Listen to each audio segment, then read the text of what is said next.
Donald Trump is taking questions from reporters in the Oval Office as we speak, and he is giving genuinely unhinged and authoritarian answers to their reasonable questions. And his answers include he thinks he has the ability to deport people from the country and not disclose information to the courts. He thinks he has the power to shut down MSNBC and other media outlets he doesn't like. And he thinks he has the power to pressure law firms he doesn't like into doing pro bono work for him. This is a stunning mask-off moment.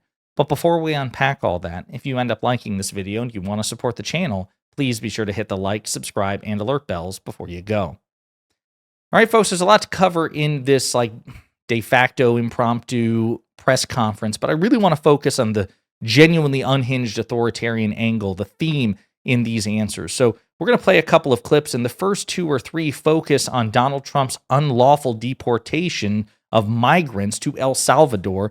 And as we get more and more information, it looks like he has deported potentially innocent people and is refusing to give information to the courts, even as he defies their court orders. Do you think you have the authority, the power to round up people, deport them, and then you're under no obligation to a court to show the evidence against them? Well, that's what the law says, and that's what our country needs, because we were, unfortunately, they allowed millions of people to come into our country, totally unvetted, totally unchecked. So you ought to ask, did he have the authority?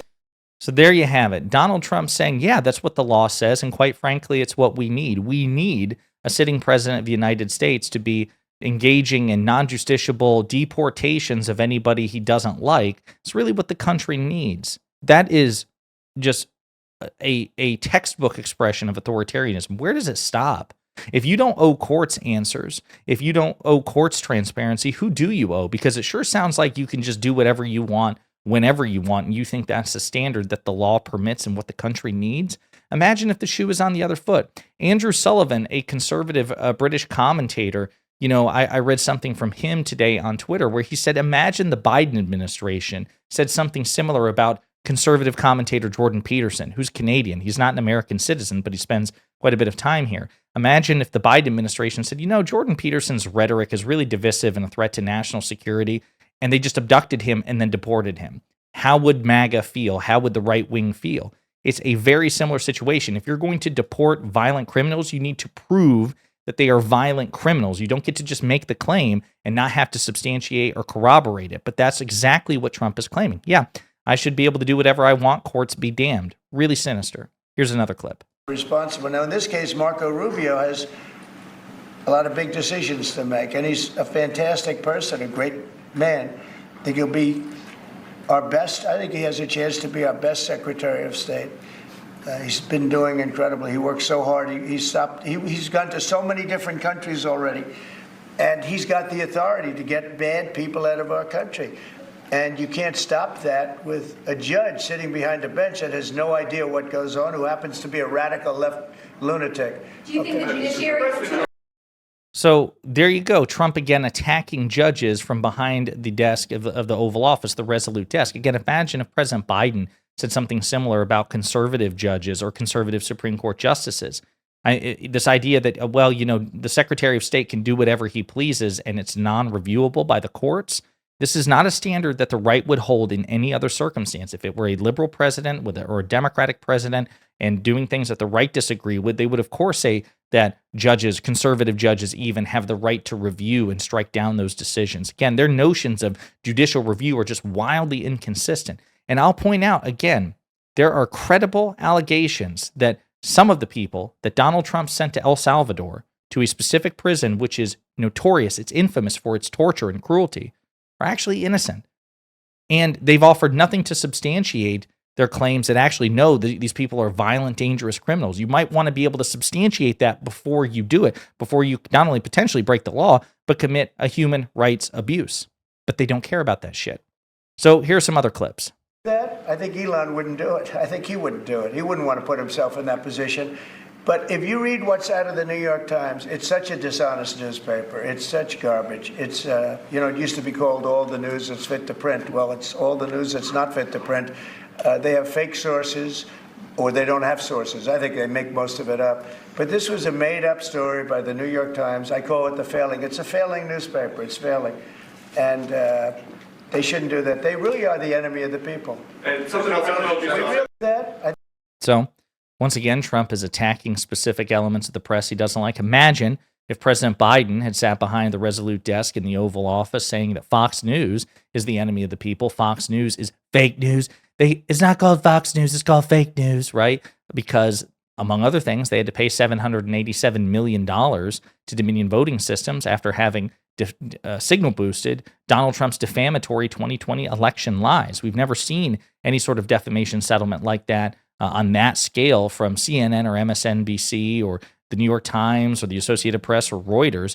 Fox is unique. They are a breed apart in this respect. President Biden, you could easily justify him saying something like that, but he never did. And if he had done so, despite having a robust case to make about Fox News' lack of trustworthiness, imagine how the right wing would have reacted. Imagine how every elected Republican would have reacted. Quite frankly, imagine how many liberals and centrists and independents would have reacted as well. But Donald Trump is graded on a curve. He is once again attacking the press from behind the Oval Office as a sitting president of the United States. And he didn't stop there. we do need honest journalism in this. We've made such big strides over the last 2 months, but we just need honest journalism, and we don't have it. When you have a CNN, you have to watch these people every once in a while just to see where they're coming from, and it's so dishonest. MSNBC is, I think, probably worse. And they're both doing horribly in the ratings. I think they're going to be turned off. I don't think they're not doing any ratings. You're doing well in the ratings.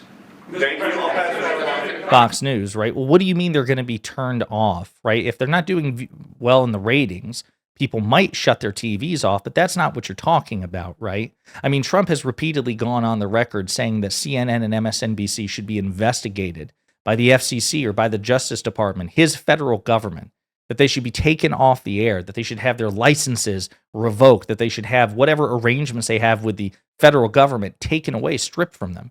So are we supposed to assume that that's an idle remark?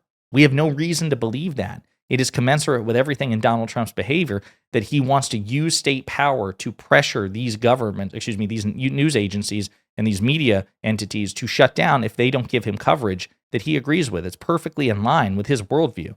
He is the most openly censorious president we have ever seen, by far, second to none. And speaking of using state power to pressure people you don't like, what about his recent attacks on law firms that he believes have worked nefariously with the likes of former special counsel Jack Smith and others, people whom he views as political opponents? What about using the threat of government backlash, of government crackdowns to secure their business? What do you say to critics who say that your actions towards law firms amount to coercion? Well, the law firms all want to make deals. You mean the law firms that were going after, that went after me for 4 years, ruthlessly, violently, illegally? You mean, are those the law firms you're talking about? Okay, number one, he claimed violently. What evidence do you have that these law firms committed any sort of violence against you, Donald Trump? And you say illegally. What evidence do you have that they broke the law by either working with or representing people that you don't like? What about that? No substantiation of that claim whatsoever. But we'll continue. They're not babies. They're very sophisticated people. Those law firms did bad things. They went after me for years. Russia, hoax. All a hoax. It was a hoax. It wasn't a hoax. There were multiple credible ties between the Trump campaign and Russian state actors. There were multiple convictions in courts of law of Trump campaign officials for their inappropriate contacts with Russian state officials. You have a Trump campaign official giving election and campaign data to Russian actors. You have Donald Trump publicly begging the Kremlin to hack the DNC's emails, and that's precisely what they did the next day. I'm sorry, the Russiagate is not a hoax. Anyone who tells you otherwise is full of shit. Now, did Bob Mueller prove collusion between Donald Trump and Russia? No, but that was never the claim in the first place. That's what some overzealous people on MSNBC suggested. Oh, there's proof of collusion. Okay, well, collusion is not a legal term. You would need to prove conspiracy, right, or something like that. All Robert Mueller was doing was investigating whether there was inappropriate, unlawful contacts between the Trump campaign and Russia, basically members of the Trump campaign operating as unregistered foreign agents. And he made credible strides in that regard. As a matter of fact, there was also evidence during the Mueller investigation that Donald Trump, as the sitting president, attempted to obstruct justice. And the only reason that Robert Mueller did not recommend charges be brought against Trump is because Trump was the sitting president.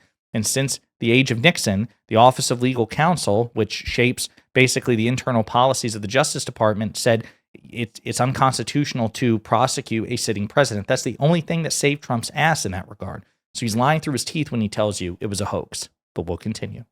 Hunter Biden's laptop. It didn't come out of Russia, by the way. It was came out of his bedroom. It was all a hoax developed by Democrats. Hillary. I don't think Biden did, because I don't think Biden knows what the hell he's doing, frankly, based on everything I see. I've seen things since being here that are so sad, what he's done to this country. So again, what are we talking about? Well, we're talking about Donald Trump attacking law firms, and one in particular bent the knee. Trump took a victory lap on Thursday and announced that a major law firm he targeted via executive order had capitulated to his demands. Last week, Trump signed an executive order singling out Paul Weiss, Rifkind, Wharton, and Garrison, LLP, a Manhattan-based firm with notable Democratic clients.